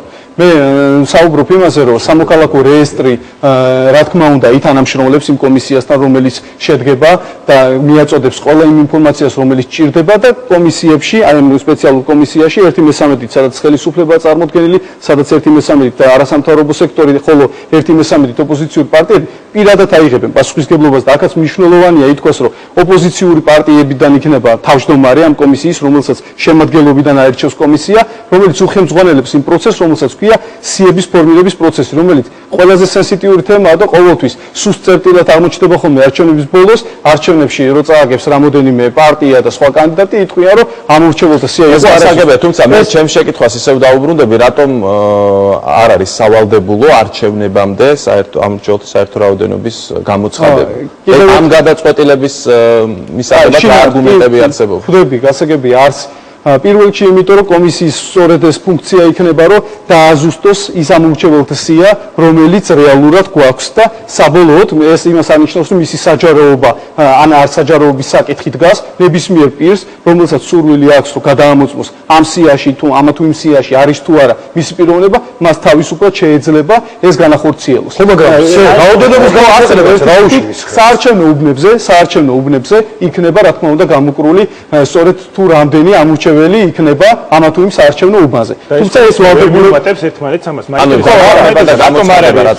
პირველი კიდევ ერთხელ ვიტყვი ამ თემას მიუბრუნდები რომ აღესინებ ჩაკითხვა უბრალოდ არა გასაგებია რომ ჩაკითხვა არის და მეც პასუხობთ რომ ეს კიდევ ერთხელ ვიძახი არ არის პრინციპული საკითხი ხელისუფლებისათვის დააჯამოს თუ რამდენი ამორჩეველი იქნება ამა თუ იმ ზოგადად ვიძახი საქართველოში ხოლო საარჩევნო უბნების მიხედვით ყველგან იქნება და ნებისმიერ არასამთავრობო ორგანიზაციებს იქნება სპეციალურ კომისიას თუ პარტიებს ექნება მის შესაძლებლობა რომ დააჯამოს და ნახოს რომ რეალურად ემთხვევა თუ არ ემთხვევა თუ რაიმე პრობლემა არის ბატონო თქვენ რამეს სხვა საფუძველს ხედავთ თქვათ ამაში რომ არ ხდება გამოცხადება წინასწარ არა არ მესმის იცით ეს შეიძლება თქვათ არ კეთდება იმიტომ რომ გახდება ყოველთვის და ამიტომ შეიძლება იყოს манипуლირების საგანი კომისია დაადგინა თქვათ უბან თუ ოლქ ქალაქ თუ რაიონ დაადგინა თითოეულში რამდენი ამორჩეველია ხომ ეს არის კომისიის დანიშნულება და ვინ არიან ეს ამორჩევლები რა უშლის ხელს კომისიას ან ცენტრალურ საარჩევნო კომისიას რომ შეკრიბოს ეს რიცხვი და თქვას რომ საქართველოში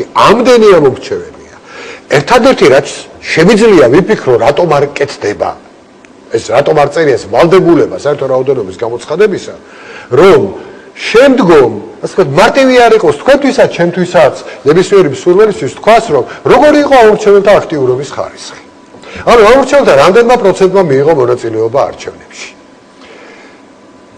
ახლა ეს ძალიან მნიშვნელოვანი საკითხია იმიტომ რომ ამორჩეველთა მონაწილეობის ხარისხს ძალიან დიდწილად განსაზღვრავს ამორჩევლის ფსიქოლოგიური განწყობა ის ელის ამ არჩევნებისაგან სამართლიან შედეგს თუ არ ელის ამ სამართლიან შედეგს რაც უფრო დაბალია ეს პროცენტი მით უფრო მიუთითებს ეს იმაზე რომ ამორჩეველს არ აქვს ნდობა საარჩევნო პროცესისადმი სხვა მიზეზი მე სიმართლე გითხრათ ვერ მოვნახე იბატონო და ძალიან მოკლედ რეკლამაზე უნდა გავიდეთ და ვალდებულება საერთო რიცხოვნობის თაობაზე რომ იყოს გაცხადებული მხოლოდ იმ შემთხვევაშია თუ არჩევნები იქნება აბსოლუტური უმრავლესობის საარჩევნო სისტემის შემთხვევაში როდესაც მოსულთა რაოდენობის როცა იქნება დააკონკრეტოთ ვერ მივხვდი რა თქმა აბსოლუტური ბოდიშვიხტი უბრალოდ ტერმინოლოგიას დავაზუსტებ ფარდობითი უმრავლესობის არჩევითობა არსებობს და არსებობს კიდე აბსოლუტური უმრავლესობის არჩევითობის სისტემა ხო როდესაც აუცილებელია საერთო რიცხოვნობიდან გამომდინარე 50%-ზე მეტმა უნდა დაუჭიროს ხარი და როდესაც აბსოლუტური უმრავლესობის არჩევნები გვექნება სისტემა ხო ამ შემთხვევაში რა თქმა უნდა სავალდებულოა საერთო რიცხვი იცოდე და დაადგინო რამდენი არის მოსულთა 50%-ზე მეტი ხოლო როდესაც ფარდობითი უმრავლესობა, როდესაც ფარდობითი უმრავლესობა როგორც ჩვენ შემთხვევაში არის, ხო? ფარდობითი უმრავლესობის შემთხვევაში არ არის სავალდებულო თუ რამდენი ადამიანი მოვიდა ზოგადად, იმიტომ რომ ვენეციის კონვენციისა და სხვა საერთაშორისო ორგანიზაციების დასკვნის საფუძველზე იქ ნათქვამია, რომ იმ ადამიანთან ნება, რომლებმაც გადაწყვიტეს არ მოვიდნენ არჩევნებზე, გამოვლენილია სწორედ ესეთი ფორმით და ისინი საარჩევნო ყუთთან რომ მოსულიყვნენ, სწორედ ესეთ პოზიციას გამოხატავდნენ. ან არავის არ მისცემდნენ ხმას, ან ზოგადად არ მიიღებდნენ მონაწილეობას. ანუ რისი თქმა მინდა, ჩვენ ავირჩიეთ სისტემა ფარდობითი უმრავლესობის, სადაც ვინც მოდის, მათ შორის პროცენტულად იღებს გადაწყვეტილებას, ვინ აირჩიოს, როგორც მაჟორიტარად, ასევე პროპორციულ სიაში და ამ შემთხვევაში არ არის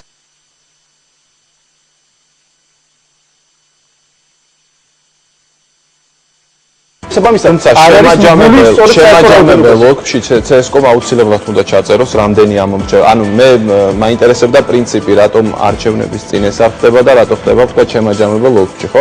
კარგით, იყო თქვენი არგუმენტი, ბატონმა ვახტანგმა თქვა თავისი არგუმენტი, ასე ვთქვათ, ახლა რეკლამა მინდა გამოვაცხადო და რეკლამის შემდეგ ვისაუბრებთ იმაზე, აქ თქვენი მხრიდან იყო ნათქვამი, რომ პოლიტიკური პრობლემა უნდა გადაჭრას ამ საარჩევნო კოდექსმა. რამდენად გადაჭრის პოლიტიკურ პრობლემას, ამაზე მოვისმენთ მოსაზრებებს. რამდენიმე წუთში დავბრუნდებით ეთერში.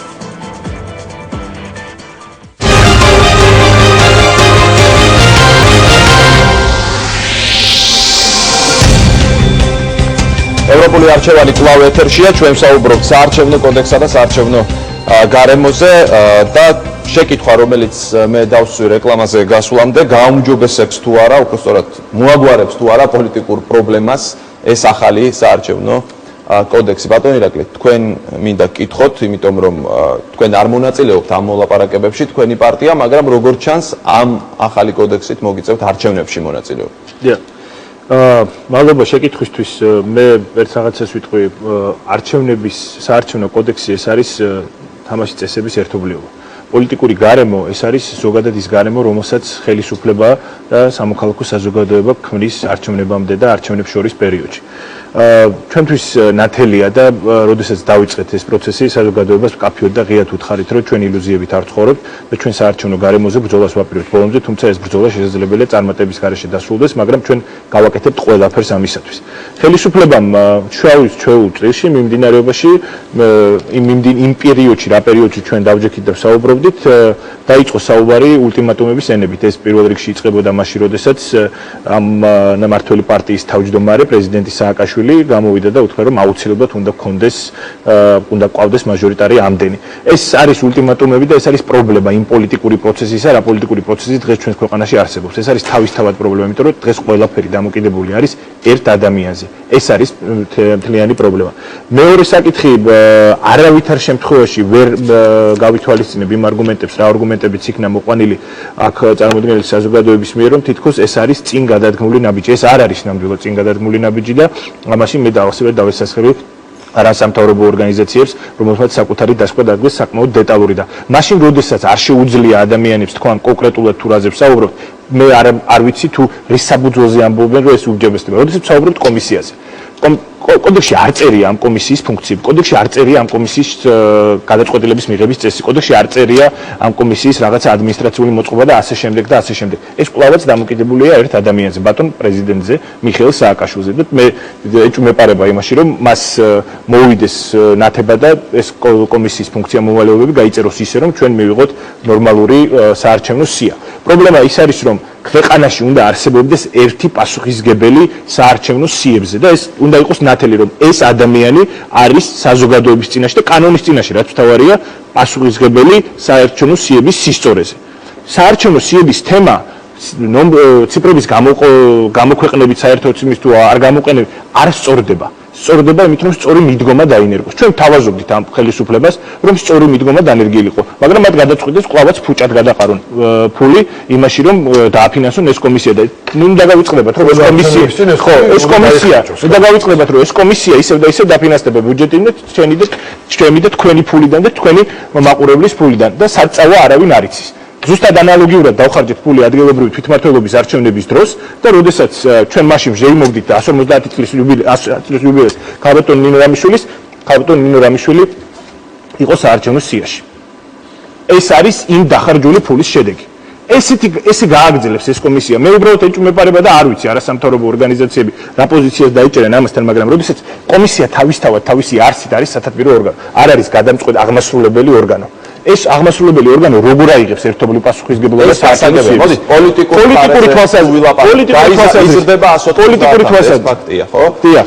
პოლიტიკური თვალსაზრისით ოპოზიციური პარტიების რაღაც ნაწილი ხომ შევა პარლამენტში. ანუ ქუჩიდან პარლამენტში გადაინაცვლებს თუ არა? ბატონო, პრობლემა ის არის, რომ ნაციონალურ მოძრაობას გონია, რომ ზოგიერთი ოპოზიციური, რა თქმა უნდა, გამონაკლისები აქ არსებობს, ოპოზიციური პარტიები ლამობენ იმას, რომ ერთი ან ორი ადგილი მოიპტოვონ საპარლამენტო სიაში ან მიიღოს საპარლამენტო მანდატი. ეს არ არის პრობლემა.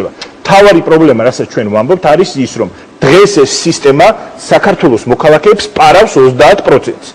პარავს. და რატომ გეტყვით? ეს არგუმენტი უთხრეს ბატონ პალიკოს წინა თქვენ გადაცემაში და მან არ გაიზიარა, მაგრამ ეს არის სიცრუე. დღეს თუ პოლიტიკურ პარტიას საერთო ეროვნული მასშტაბით აქვს დაახლოებით 30-31%, მას შეუძლია 50%, 60%-მდე მიიღოს მანდატები პარლამენტში.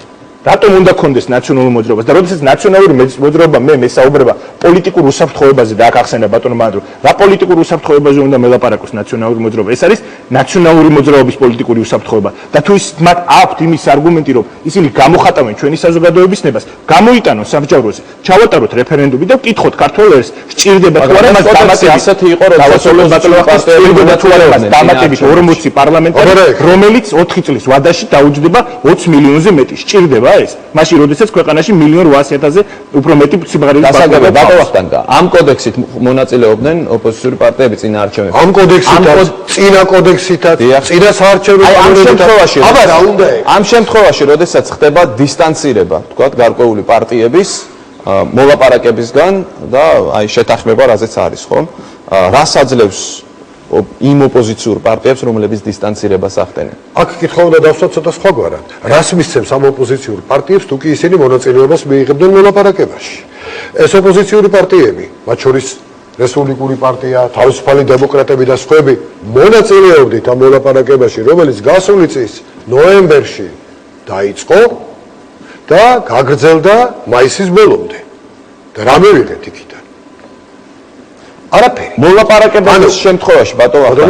იქნებ თუ კი თქვა რუიანი რაც იყო ადრე მთლიანად მიიღებდა მონაწილეობას ამ მოლაპარაკებებში იქნებ მეტდათმობაზე წამოგეყვანათ ესეთი არის ახლა თქვენ პრაქტიკულად დისტანცირებული ვერ მონაწილეობთ პროცესში მესმის მაგრამ ყველა ის არსებითი მნიშვნელობის ერთ მე თავიდან მოგახსენეთ რომ ამ კოდექსში ამ ახალ კოდექსში არც ერთი არსებითი მნიშვნელობის საკითხი რაც არის სიები გამორჩეულობთ რაც არის საარჩევნო სისტემა, რაც არის საარჩევნო დავების განხილვა, რაც არის წინა საარჩევნო პროცესთან დაკავშირებული საკითხები, მედიის მონაწილეობა, რეგულირება, თქვათ ამისი, ადმინისტრაციული რესურსის გამოყენება, როდესაც არც ერთი, როდესაც ყველა ამ საკითხზე, რაც ჩვენ გქონდა დასული, ხელისუფლებისგან მივიღეთ პასუხი, არა. და ეს იყო საკმაოდ უხეში ფორმით, ნათქვამი. მაშინ რაღა აზრი ქონდა მაგიდასთან ჯდომას. მე პირველად საარჩევნო, ასე ვთქვათ, თემაზე, ხელისუფლებასთან მოლაპარაკებაზე მომიწია დაჯდომა 1999 წლის მაისი იყო თუ ივნისი. იმის მერე გავიდა 22 წელიწადი. იყო პერიოდები, როდესაც ხელისუფლებასთან აზრი ქონდა მოლაპარაკებას, იმიტომ რომ მეტნაკლებად მოდიოდა შეთანხმებაზე და იყო პერიოდები, როდესაც ეს აზრს კარგავდა. დღეს ჩემდა სამწუხაროდ არის ის პერიოდი, რომ ეს აზრს კარგავს, იმიტომ რომ გვაჩეჩებენ იმას, რაც არ არის პირველხარისხოვანი მნიშვნელობის, როგორც რაღაც ისეთ ნოვაციად, რაც ყველაფერს უშველის და ამ დროს უარსამობენ იმაზე, რაც მართლაც მნიშვნელოვანია. მე მინდა თქვა, რომ სავსებით ვეთანხმები ქალბატონმა ნინომ თავის შეფასება გააკეთა ამ პროექტისა. მე მთლიანად ვიზიარებ ამ შეფასებას. ჩვენ არანაირი ურთიერთობა არ გქონია ამ შეფასების გაკეთებისას. ერთი მეორესთან არანაირი კონსულტაციები ერთმანეთთან არ გქონია, მაგრამ ემთხვევა ჩემი მოსაზრებები მათ მოსაზრებებს. აი და ამის წინაპირობა რომ ეს ასე იქნებოდა, რომ ხელისუფლება არ წამოვიდოდა ამაზე, გამოჩნდა აი მაისის ბოლოს. დღეს გინდაც დავსხდეთ რა, ახლა ვერ ვიტყვით რა არის შესაძლებელი? აბატონო, ჩვენ თუ არა, აგერ არასამთავრობო ორგანიზაციებმა ხომ თქვეს რა არ ვარგა და რა არის გამოსასწორებელი. მე დარწმუნებული ვარ, პარტიებიც იტყვიან ამას. და აგერ აღდგომა და ხოლიო, გამოჩნდება ხელისუფლება ამას გაითვალისწინებს თუ არა.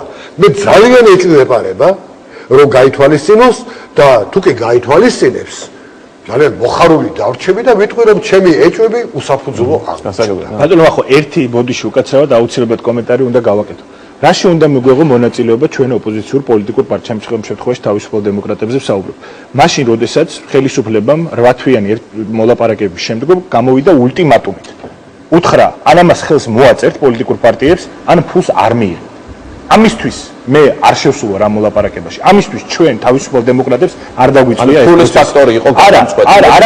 არა მხოლოდ ან ამას მიიღებთ ან საერთოდ არაფერს არ მიიღებთ. ერთ-ერთი იყო ეს ცნობილი მილიონის თემა, რომელიც მე არ მაინტერესებს, საერთოდ არ მაინტერესებს. თუმცა მე საზოგადოებას ვუთხარი, რომ მე ამისთვის ამ პროცესში არ შევდივარ იმისთვის, რომ რაღაცა კოსმეტიკური ცვლილებები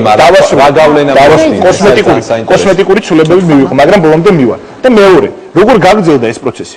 პროცესი გაგრძელდა, შეიკრიბა ორჯერ ეგრეთ წოდებული სარედაქციო ჯგუფი, საუბრობდნენ საზოგადოებას, გამოვიდნენ ღიად გააცნეს, რომ თითქოს ისინი მუშაობდნენ იმ შეთანხმებებზე, რაც ჰქონდათ, მაგრამ მივიღეთ ახალი საარჩევნო კოდექსი.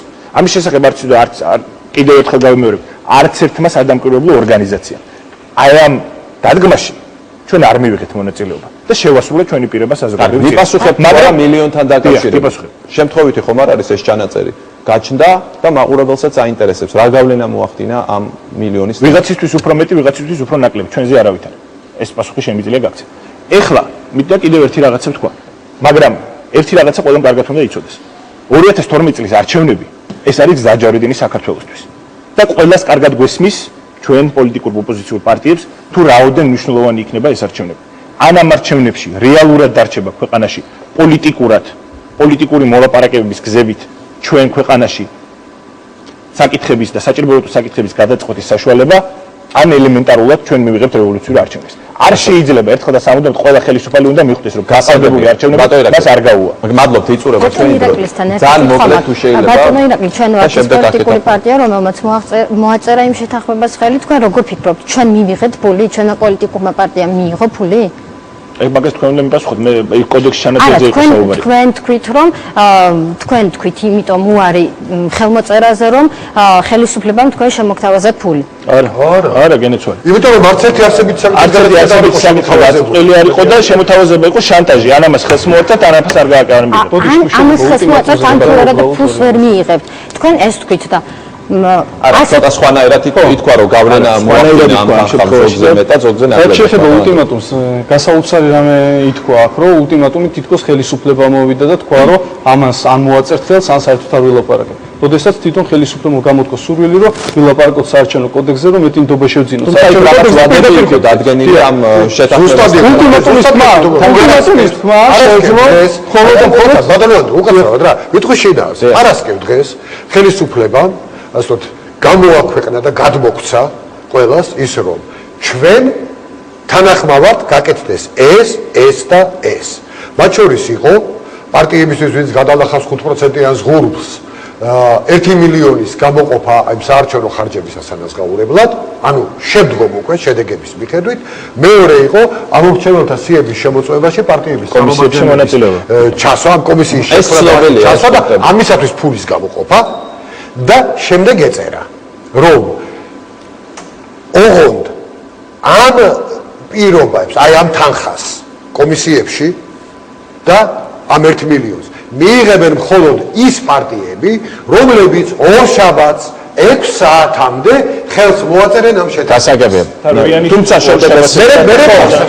მე მოიხსნა საკითხი. მოდიში, მაგრამ ერთ პირველ რიგში ის უნდა თქვა, რომ რა თქმა უნდა ხელისუფლება ვარ და გადაწყვეტილებას ვიღებთ ჩვენ და ჩვენ ვითანხმებთ სწორედ რომელ საკითხებზე ვართ თანახმად და რომელზე არა. მოლაპარაკების პროცესში სწორედ ამაში მდგომარეობს, რომ რაღაც საკითხებზე შევთანხმდეთ, რაღაც საკითხებზე ვერ შევთანხმდეთ და მოლაპარაკების პროცესი ეძღვნება სწორედ აი ამ პროცედურებს. მაგრამ ულტიმატუმი, ბოდიში, ულტიმატუმი, რომ გინდა თუ არა ამას ხელი მოაწერე, ეს არ არის ულტიმატუმი არის ის, რომ მე მონაწილეობას არ მივიღებ ამ პროცესში, თუ არ გაითვალისწინებ ჩემ მოსაზრებას. მაგრამ ხელისუფლებისთვის სწორედ მიუღებელია ულტიმატუმი სენდ მოსაუბრე პოლიტიკურ პარტიებთან რაიმე საკითხზე გაგრძელება ზოგადად ნებისმიერ თემაზე. იმიტომ რომ არ არის სწორი მიდგომა, როდესაც ეუბნები, რომ ან ეს პოზიცია გაითვალისწინე, ან მე საერთოდ არ მონაწილეობ და ვეთიშები ამ პროცესს. ხელისუფლება აგრძელებს და კარები ღია ბოდიში არა.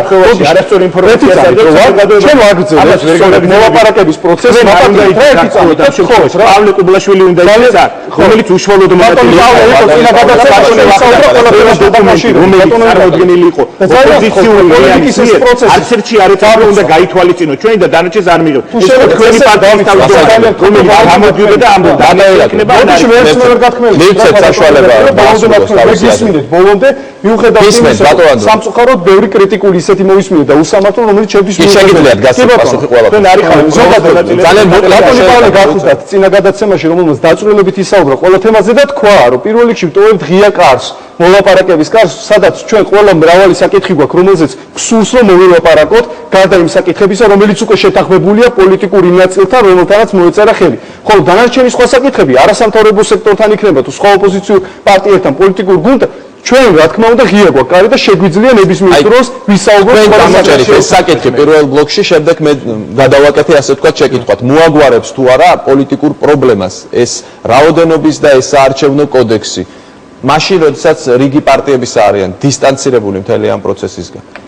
არჩევნები რომ დაიწყება ფუჩიდან თქვათ თუნდაც გადაინაცვლებს თუ არა პარლამენტში პროცესი დიდი ნაწილი დაეთანხმება რაღაც ნაწილი შეიძლება არ დაეთანხმოს და ეს ჩვეულებრივი პროცესია და მე არ მაქვს ილუზია იმისა რომ აღმოჩნდება რომ 100%-იანი სიტყვაზე კონსენსუსი გაჩნდება ამ საკითხის ირგვლივ იმიტომ რომ ეს ყოველთვის ისეთი საკამათო თემა მთელს ევროპაში და დღეს გადაცემაც სანიშნოა ევროპული არჩევანიო ჩვენი გადაწყვეტილება სწორედ ევროპული არჩევანია რომ ამ თემებზე ვიკამათო და თვითონ ევროპაში ძალიან ბევრი საარჩევნო სისტემა დღეს კითხვის ნიშნის ქვეშ დგას და ყველა კამათობს რომელია უფრო სწორი და რომელია ჭეშმარიტი გზა იდეალური საარჩევნო კოდექსთან მისასვლელად. ვერ ვიტყვით იმას სანამ კიდევ ერთხელ ვიძახი არჩევნები არ ჩატარდება და ხარვეზები არ გამოჩნდება და წინა არჩევნებმა გვაჩვენა რომ რაღაცა ხარვეზები არსებობს და გსურს მოვილაპარაკოთ და ნდობით აღჭურვოთ ეს საარჩევნო პროცესი იმიტომ რომ ჩვენთვის მნიშვნელოვანია და პოლიტიკური უსაფრთხოება ვახსენე დიახ სწორედ პოლიტიკური უსაფრთხოება არის ერთ-ერთი გარანტი ქვეყნის სტაბილურობისა რომ ჩვენ მივაღწიოთ სამართლიან დემოკრატიულ და თავისუფალ არჩევნებს რომელსაც ნდობას გამოუცხადებს საქართველოს უმრავლესი ნაწილი და რა თქმა უნდა არა 100% ის რომ შეუძლებელია ეს პარტიები არ მონაწილეობენ პროცესში და თქვენ ვერაფერს თავაზობთ ისეც რომ ისინი ჩაერთონ ამ პროცესში არის თუ არა პრობლემა ეს ხელისუფლებისთვის დღეს კი მაგრამ სწორედ პირველ რიგში იმ პარტიებისთვის არის პრობლემა რომელიც ულტიმატუმი ისინი საუბრობს რომ ჩემსაც ამას თუ არ გაითვალისწინებ მე სხვა საკითხებზე შენთან აღარ ვისაუბრებ ეს არის ულტიმატუმი და კიდევ ეს ულტიმატუმი არ მინდა შეკითხვა მაქვს მე ძალიან მაინტერესებს დამისახელოთ ერთი სუბიექტი ეს პოლიტიკური პარტია იქნება არასამთავრობო თუ ნებისმიერი საზოგადოების წარმომადგენელი ვის შეუთანხმდა ნაციონალური მოძრაობა ახალი კოდექსის შექმნაზე აი კონკრეტული პასუხი მაინტერესებს ახალ მემარჯვენეებთან და სხვა ახალ კოდექსზე შეთანხმდით ახალ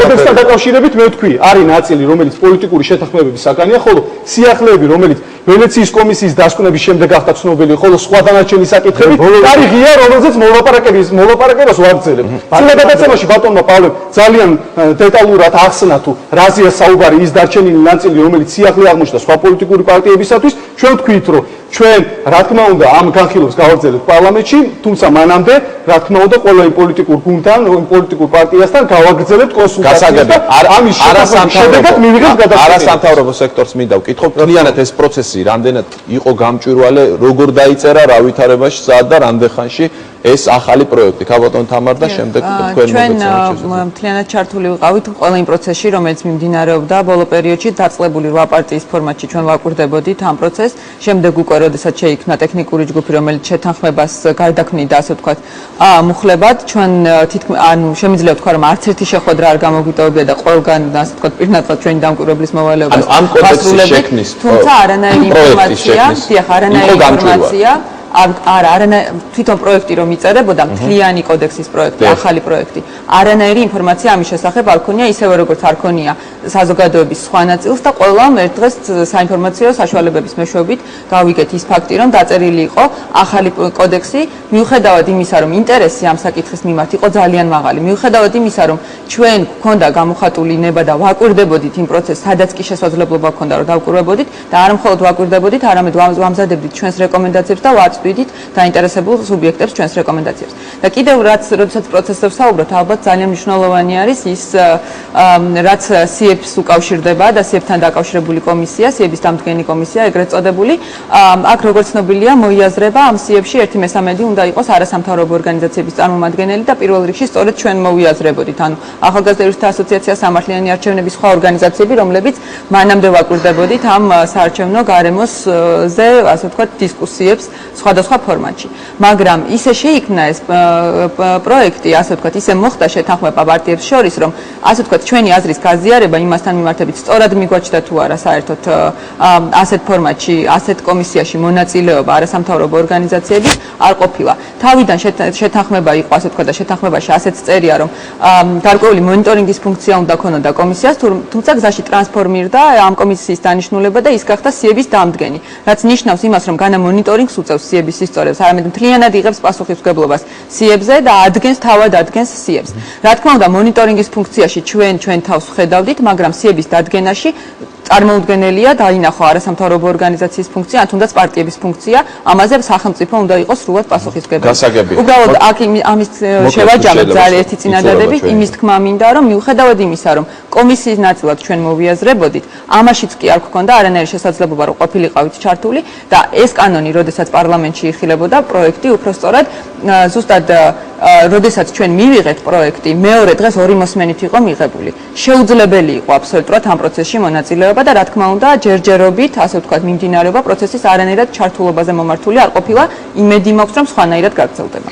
პროექტის შემუშავებასთან დაკავშირებით მეც ვიტყვი, რომ აბსოლუტურად სიურპრიზი იყო ჩვენთვის, როდესაც საარჩევნო კოდექსის სრულიად ახალი პროექტი გამოქვეყნდა, თუმცა და ჩვენს მკვეთრად უარყოფით პოზიციას ამასთან დაკავშირებით ვაფასებ, ვაცხადებ, მაგრამ თქვა დადებითი მომენტი ამ საკითხთან დაკავშირებით არის ის, რომ პარლამენტმა დაიწყო მსჯელობა, თქვა ფარულად, მალულად თუ ასე შემდეგ, მაგრამ პარლამენტმა დაიწყო მსჯელობა ახალი საარჩევნო კოდექსის მიღებაზე. და მე ვფიქრობ, დღეს, როდესაც ერთი წელია ფაქტიურად დარჩენილი მომავალ არჩევნებამდე, არის ნამდვილად ძალიან დროული და კარგი დრო, როდესაც რეალურად არის საშუალება, რომ ჩართული იყოს ყველა მხარე, არასამთავრობო ორგანიზაციები, პოლიტიკური პარტიები და ასე შემდეგ, მაქსიმალურად ჩაერთონ ახალი კოდექსის შემუშავებაში, მაგრამ რას ვხედავთ? ფაქტიურად, გარდა იმისა, რომ კოდექსის ახალი პროექტი ისე იქნა მიღებული, რომ ჩვენ ამის შესახებ ინფორმაცია არ გვქონდა, გავიმეორებ თამარის განცხადებას, რომ ფაქტიურად ორი მოსმენით ისე მიიღო პარლამენტმა კანონ პროექტი, რომლის თანახმადაც ჩვენ არასამთავრობო ორგანიზაციებს, ასე ვთქვათ, მომავალში დაგველალება და გათვალისწინებული იქნება, რომ არასამთავრობო ორგანიზაციები ჩამოაყალიბებენ და ფორმულირებას გაუწევენ საარჩევნო სიებს, ისე მიიღო ეს კანონ პროექტები, რომ ჩვენი მონაწილეობა ამ პროცესებში იყო ნულოვანი.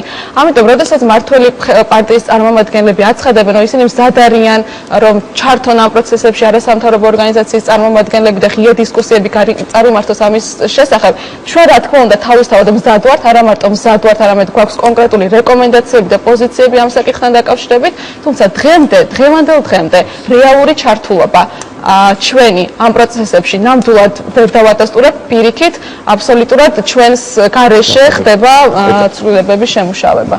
ახალ პროექტთან დაკავშირებით მოგახსენებთ, რომ ჩვენც ამ სარედაქციო თავიდანვე ვაკვირდებოდით ამ პროცესს და რა თქმა უნდა ამის შესახებ ინფორმაცია არ გქონდა, ჩვენ გქონდა ინფორმაცია მხოლოდ იმის შესახებ, რაც დაკავშირებული იყო პარტიებთან შეთანხმებულ საკითხებთან და ამის ფორმულირებაზე მუშაობას ვაკვირდებოდით ძირითადად. ახალ საარჩევნო კოდექსთან დაკავშირებით მეც ვადასტურებ, რომ არანაირი ინფორმაცია ჩვენ წინასწარ არ გქონია. თუ შეიძლება უბრალოდ საზოგადოების უბრალოდ გამიჯნა ორ კანონ პროექტს, ერთი რომელიც ეხება სიების ფორმირებას და მეორე რომელიც არის საარჩევნო კოდექსი ინიციატივის, უბრალოდ სანამ ინიციატივა დარეგისტრირდებოდა ბიუროზე, ეს არის პირველი შემთხვევა, როდესაც მივიღეთ გადაწყვეტილება სამსჯავროზე გამოვიტანოთ და საჯარო განხილვები დავიწყოთ და სწორედ ამას ემსახურებოდა ის შეხვედრა, რომელიც ბატონმა პავლემ აკამინაშვილმა და ჩიორა თაქთაქიშვილმა გამართეს არასამთავრობო სექტორთან და გააცნეს ის კანონ პროექტი, თუ რომლის მიღებას აპირებს მომავალში პარლამენტი და რომლის განხილვის დაწყებას აპირებს,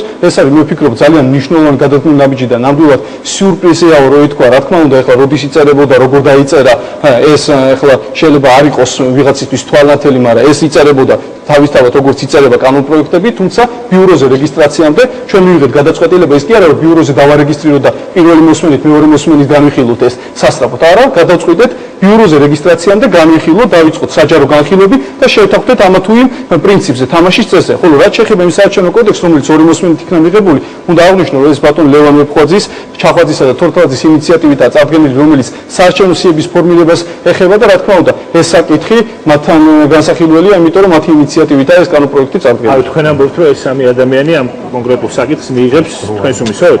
არა, მე ვიძახი ზუსტად იმას, რომ ინიციატივა, რომელიც წარადგინდა, რომლის პროექტის მოხსენება მოხდა პარლამენტში, რა თქმა უნდა, ეს იყო ლევან ვებხვაძის მოხსენება და რა თქმა უნდა, მას შეეძლო სანამ ამის დაკავშირება უფრო აქტიურად უფრო აქტიური ჩართულობა ყოფილიყო ამისა და პირდაპირ ვიძახი, არც ახლა აკლია ჩართულობა ამ პროექტს და ორგვერდიანი კანონპროექტია, რომელსაც ნებისმიერი ძალიან მარტივად შეძლებს დაეცნოს და გადამის ამაზე მსჯელობა გაიმართ დიდი ხნის განმავლობაში მიმდინარეობს ამაზე საუბარი თუ როგორ უნდა მოხდეს სიების ფორმირება, როგორ უნდა მოხდეს, როგორ უნდა გადამოწმდეს და ასე შემდეგ. დეტალები ყველაფერი ნათელია. როგორი კითხვებია? რას აძლევს იმ პოლიტიკურ პარტიებს, ვინც მიიღებს იმ კომისიაში მონაწილეობას, რომელიც მოახდენს სიის ფორმირებას, მე არ შემიძლია არ თქვა ის, რომ ჩვენ ვიღებთ ამ კომისიაში მონაწილეობას და ეს კომისია გვაძლევს იმას, რომ ჩვენ ვიღებთ სიის ფორმირებაზე პასუხისგებლობას, აქ წარმოდგენილი იქნება ამ კომისიაში ხელისუფლება მესამედის პრინციპით, მესამედი იქნება ასევე სხვა პოლიტიკური პარტიები და მესამედი იქნება არასამთავრობო ორგანიზაცია.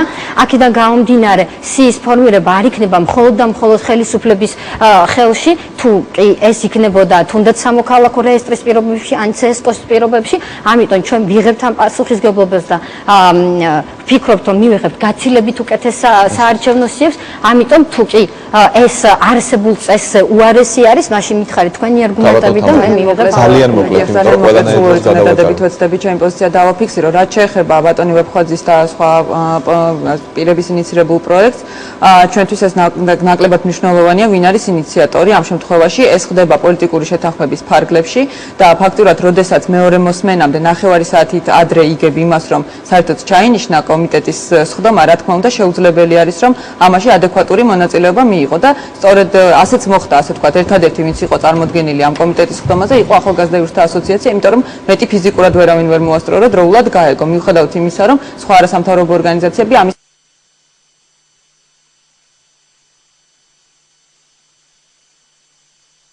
და მიიღეთ მონაწილეობა ჩვენს გადაცემაში, ჩვენ ევროპულ არჩევანში ორი გადაცემა დავუთმეთ ამ თემას, ვფიქრობ ყოველ შემთხვევაში ვეცადეთ მთელი სპექტრი წარმოგვედგინა როგორც პოლიტიკური, ისე არასამთავრობო სექტორი. ძალიან დიდი მადლობა მინდა გადაუხადო კიდევ ერთხელ სტუმრებს. რეკლამის შემდეგ კი წარმოგიდგენთ ისტორიულ ფაქტებს ევროკავშირის ისტორიიდან, ბერლინის კედლის დაცემა 1999 წელი, ასევე ფინეთის და ავსტრიის ევროკავშირში გაწევრიანება. რეკლამის შემდეგ რამდენიმე წუთში.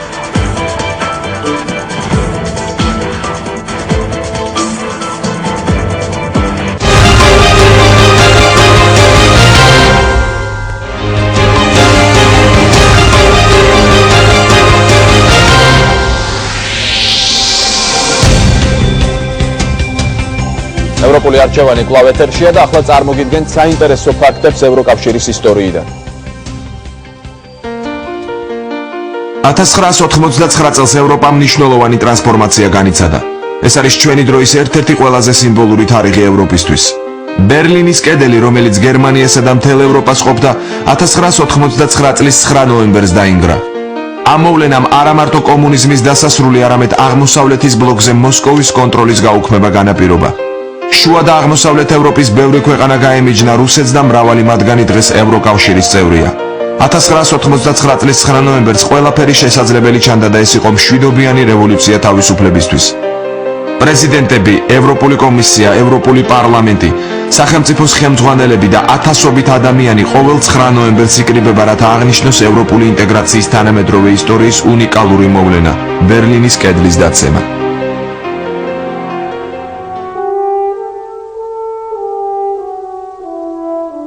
შვედეთი, ფინეთი და ავსტრია ეს ის ქვეყნებია, რომლებიც პირველი გაწევრიანდნენ ევროკავშირში ცივი ომის შემდეგ. ეს სამი ქვეყანა ევროპული თანამეგობრობის გარეთ რჩებოდა ცივი ომის დროს, რადგან ამ ქვეყნების მმართველები მიიჩნევდნენ, რომ ევროკავშირის წევრობა მათ პოლიტიკურ ნეიტრალიტეტს არ შეესაბამებოდა. მეორე მსოფლიო ომის დროს, როდესაც შვედეთი ნეიტრალიტეტს იცავდა, ფინეთის ჯარები რუსეთის შენაერთებთან იბრძოდნენ, ხოლო ავსტრია კონფლიქტის ეპიცენტრში იყო, როგორც გერმანიის მესამე რაიხის ნაწილი. ომის შემდეგ ფინეთი და ავსტრია შვედეთს შეუერთდა და ნეიტრალური გახდა. 90-იან წლებში კი ამ ქვეყნებისთვის რეფორმებისა და განვითარების პერიოდი დადგა. სწორედ ამ დროს შვედეთის, ფინეთისა და ავსტრიის პოლიტიკურმა მმართველებმა დაიწყეს დისკუსია ევროკავშირში გაწევრიანების საკითხზე. აუცილებელი იყო ნეიტრალიტეტის ახალ საერთაშორისო პირობებთან ადაპტირება. ფინეთმა 1992 წელს შეიტანა განცხადება გაწევრიანების შესახებ. თავის მხრივ მოლაპარაკებები უკვე 1999-90 წლებში დაიწყეს შვედეთმა და ავსტრიამ. 1995 წლის 1 იანვარს კი ევროკავშირის წევრი ქვეყნები გახდნენ. ფინეთის, შვედეთისა და ავსტრიისთვის ეს გაწევრიანება მნიშვნელოვანი იყო ეკონომიკური განვითარებისა და სტაბილურობისთვის. სამივე ქვეყანა დღეს მნიშვნელოვან როლს თამაშობს თანამეგობრობაში.